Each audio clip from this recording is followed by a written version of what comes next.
বাইন্দা রাখ, মানুষ দেহু কার গরুটা বড়, আমারটা না মিজান সাহেবেরটা? 1 লাখ দিয়ে এই গরু কিনছেন, মাংস হইব। বাবা, ইমাম আঙ্কেলকে বলবা নামাজ শেষ করে সোজা এখানে চলে আসে। এবার কিন্তু ফেসবুকে লাইভে যাব। Hello friends, me again in heart and this is Bhagyaraj, দেশের সবচেয়ে বড় গরু আমার বাবা কিনেছে। সোশ্যাল মিডিয়াতে কমলা সুন্দরীকে পেছনে ফেলেছে গরু সুন্দরী।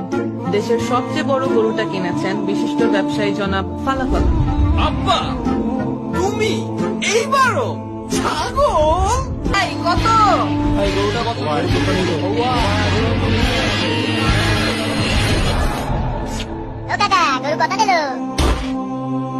ঈদ মুবারক, ঈদ মুবারক, ঈদ মুবারক। ঈদুল আজহার নামাজের জামাত সকাল 7 ঘটিকায় ঈদগাহ ময়দানে। ঈদুল আজহা মুসলমানদের পবিত্র